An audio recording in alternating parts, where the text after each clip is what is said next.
And we're joined by the Secretary of Transportation, Pete Buttigieg. Good to have you here. Good to be here. You know, we look at polling and we see on both sides of the aisle griping about people feeling economic strain, but it doesn't seem to be keeping them off planes. It doesn't seem to be keeping them off the road this weekend. What are you expecting in terms of traveler volume and what the severe weather will do? Yeah, we're seeing huge volumes, tens of millions of Americans traveling, either driving or flying. Last year, across several holidays, we had record-breaking air travel. We're expecting the same to happen this year. In terms of weather, certainly a number of thunderstorms affecting a number of hubs, but at this time, it looks like we'll largely see a pattern that resembles what we saw last year. Overall, last year, 1.3% cancellations. It was the lowest in a decade.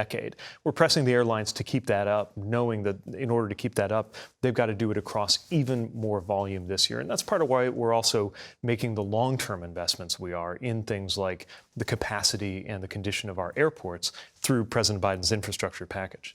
Mm-hmm. But there is strain on the system when you have a large amount of volume and bad weather at the same time.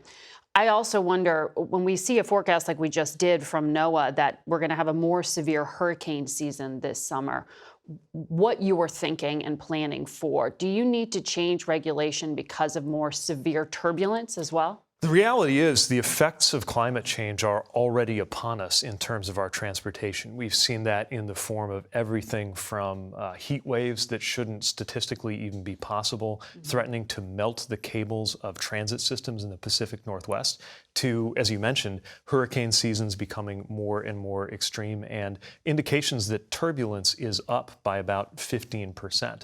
That means assessing anything and everything that we can do about it. Here in the U.S.? Well, in the atmosphere generally, but certainly something that will affect American travelers, whether here or abroad. Now, there are protocols and patterns for things like how pilots who encounter turbulence can notify those who might be coming in the path, but I do think we need to continually reevaluate that in the face of the reality that these things are more frequent and more severe than before. We also, once again, need to be paying attention to the physical condition of our built infrastructure, whether it's airports, ports, roads. It makes no sense to build a road to the exact specification we required 100 years ago, have it be washed out, require it be put back just the way it was, and have it be washed out again, which is why through the PROTECT program, the first dedicated resilience fund of its kind, another feature of the President's infrastructure package, we're making those kinds of improvements to various forms of transportation infrastructure across the country. But, so you said that horrific video that people were terrified by when they saw the Singapore Airlines encounter such severe turbulence that actually killed someone. Yeah. That was rare. But you're saying you do expect to see more incidents like that here in the U.S.? To be clear, something that extreme is very rare, but turbulence can happen, and sometimes it can happen unexpectedly. That's one of the reasons why you may notice, compared to years ago, more often you'll hear the captain or the flight attendants ask you to keep your seatbelt on, even if the light isn't saying that you're required to keep your seatbelt on. And again, this is something that has to continually evolve. Our climate is evolving, our policies and our technology and our infrastructure have to evolve accordingly too. This is all about making sure that we stay ahead of the curve, keeping aviation as safe as it is. It's not for nothing that it became the safest form of travel in America. We've got to treat that not as some mission accomplished, but something you have to continually refresh to keep that safety record up. Well, part of that is having enough people on the job, right? And you have this shortfall of 3,000 vacancies when it comes to air traffic controllers. I know the new reauthorization that just happened requires the hiring to happen. Why is it so hard to find people, and how far into this are you? So we inherited about a decade of falling numbers in terms of the number of air traffic controllers in the workforce. We've stabilized that largely because it's such a difficult job to train for. This is not something you can just come off the street and do. And even when you are qualified, when you've been through the academy and become a controller, you still might need to train a year or more on top of that just to work in a particular airspace. Think about the complexity of this job. And the U.S. airspace is actually the most complex in the world.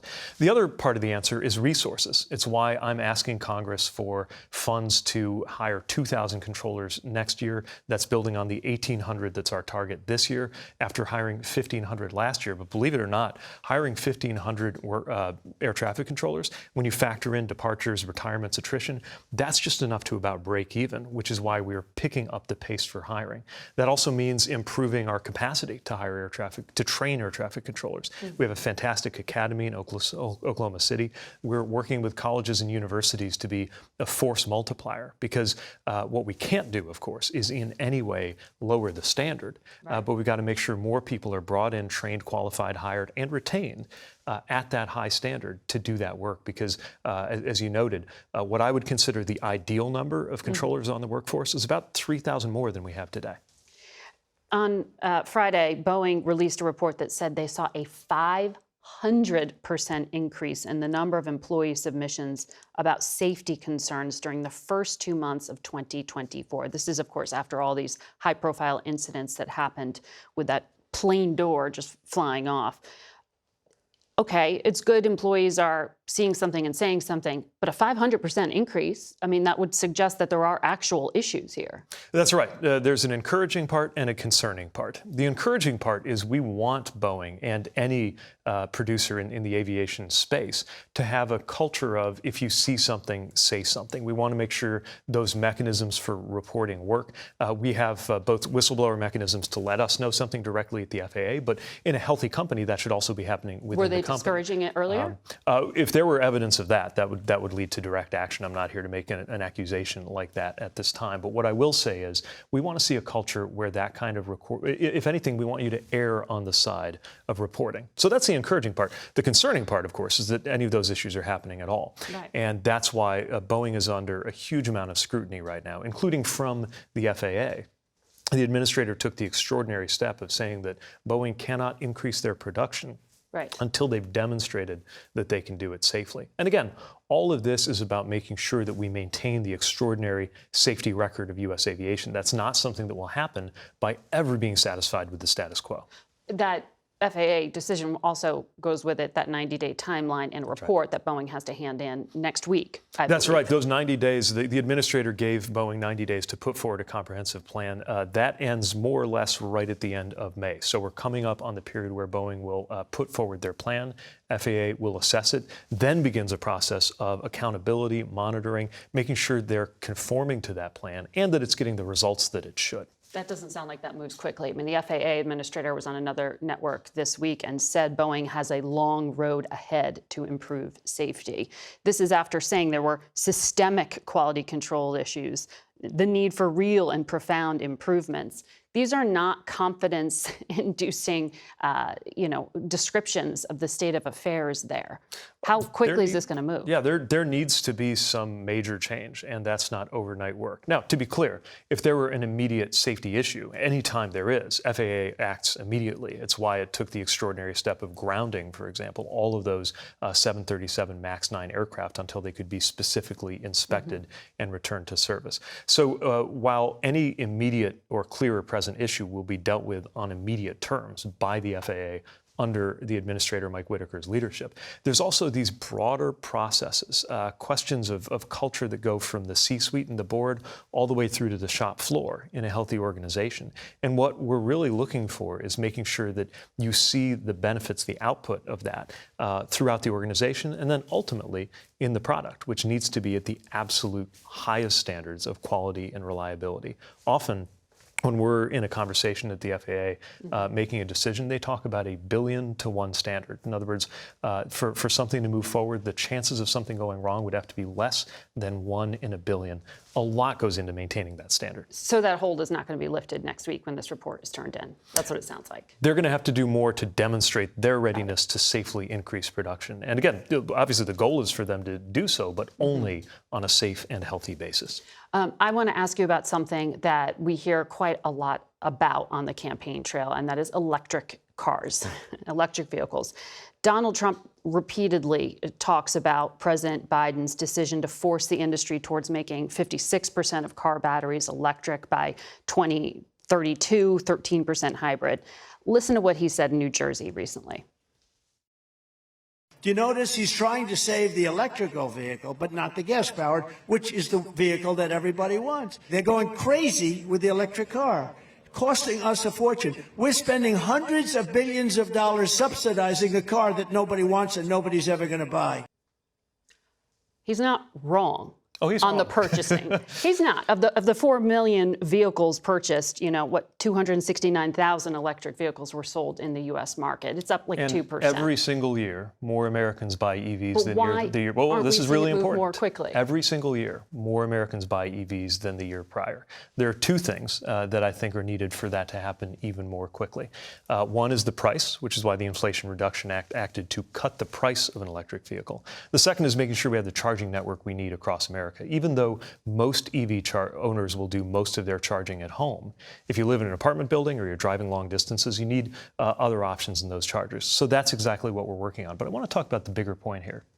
And I take this very personally because I grew up in the industrial Midwest, literally in the shadow of broken down factories from car companies that did not survive into the turn of the century because they didn't keep up with the times. And many of those auto workers are concerned that electric vehicles require fewer humans to manufacture. The most important thing is that the EV revolution will happen with or without us, and we've got to make sure that it's American-led. And that's what the president is focused on. We don't want China. Look, under the Trump administration, they allowed China to build an advantage in the EV industry. But under President Biden's leadership, we're making sure that the EV revolution will be a made-in-America EV revolution that is because of these critically tariffs we're important. talking about that President Biden says he's going to roll Also, out. just making sure we invest in America's capacity, making sure that we are onshoring or friend-shoring the materials and the processing of what goes into these EVs, making sure that America masters these processes. Because look, there's no way that we're going to get to the middle of this century with the technology that we counted on a century ago. Now, there are obviously a lot of voices here in Washington who are interested in keeping the status quo. He says it's going to be one of the first things he does. Would if be he's happy to reelected. see Americans trapped with dirty and expensive fuels. But the reality, and I know he's made a lot of promises to the oil and gas CEOs about some of the favors that he believes But his it administration obviously is will deliver resonating them. for him because he wouldn't bring it up so frequently if there wasn't some anxiety that he's tapping into. And let me ask you about a portion of this that I think does fall under your portfolio, and that's the charging stations you mentioned. The Federal Highway Administration says only 7 or 8 charging stations have been produced with a $7.5 billion investment that taxpayers made back in 2021. Why isn't that happening more quickly? So the president's goal is to have 500,000 chargers up by the end of this decade. Now, in order to do a charger, it's more than just plunking a small device into the ground. There's utility work, and this is also really a new category of federal investment. But we've been working with each of the 50 states. Every one of them is getting formula dollars to do this work, 7 or engaging 8, them though? in the first handful. Again, by 2030, 500,000 chargers. And the very first handful of chargers are now already being physically built. But again, that's the absolute very, very beginning stages of the construction to come. But that gets to the point about not being able to make long distance travel possible quickly if you don't have the infrastructure there to support it. So you recognize it. Yeah, it most should of the be charging moving more infrastructure right now is being provided by the private sector. The reason that we're investing federal dollars is to fill in some of the gaps in areas where it is not yet profitable for the private sector to do it. Now, again, the majority of charging will happen at home. And in some senses, an electric vehicle has more in common. Fueling it has more in common with charging your phone than it does with filling up a gas car in ways that are both helpful and challenging. But that is exactly the transition that America is going through right now. And the other thing, again, is the price, right? We have seen the cost of EVs fall to now where it's within a few percent of an equivalent gas car. Depending on the model, you may come out ahead now.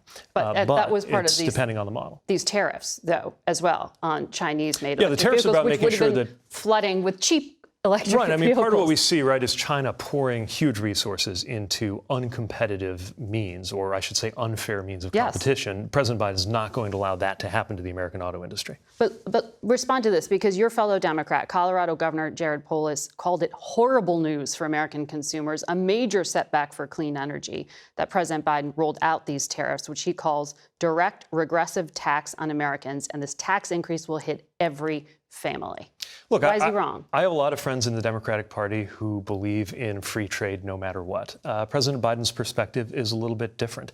Certainly believe in the value of international partnerships, but not going to allow something to happen that could threaten auto workers' jobs or threatens America's chance to lead in the electric era of the automotive industry, just as we led in the first go-round. It's like less than 2% of cars. But on something else in regard to what many people might be wondering out there about road safety, there are clear standards on drunk driving.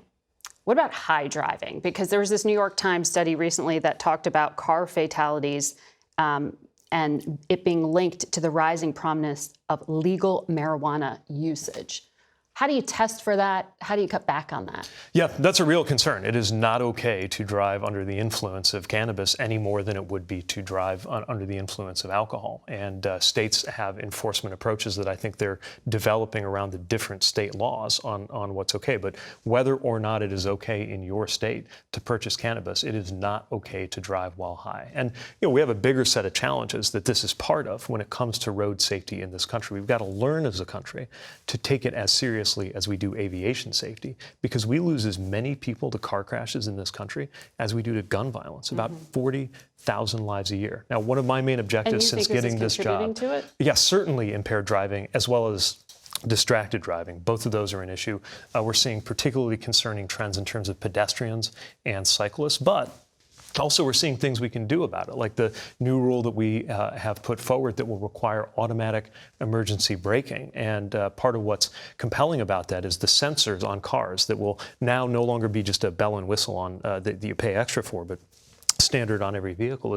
It's not just that those sensors ought to be able to see as well as a human driver. They can see better, and they're going to intervene. So we're using technology where we can. We're investing in safer streets in hundreds of communities around the country that, and I remember this from being mayor, working with mayors who want to have safer road designs but haven't had the funding. Yeah. That's changing through President Biden's infrastructure plan. And we're also making sure that we drive a culture of safety that one day will need to put these kinds of crashes in the past by, think of it this way, we already expect 0 to be the appropriate number of American lives to lose in plane crashes. If that's our expectation for that form of transportation, it should be the same for roads. We cut the roadway death rate by about 3 to 4% last year. That saved more than 1,000 lives. We need to do the rest of it until we get to 0. And I believe in our lifetime, we can do this as a country. Secretary Buttigieg, thank you for your insights today. Thank you. We'll be back in a moment.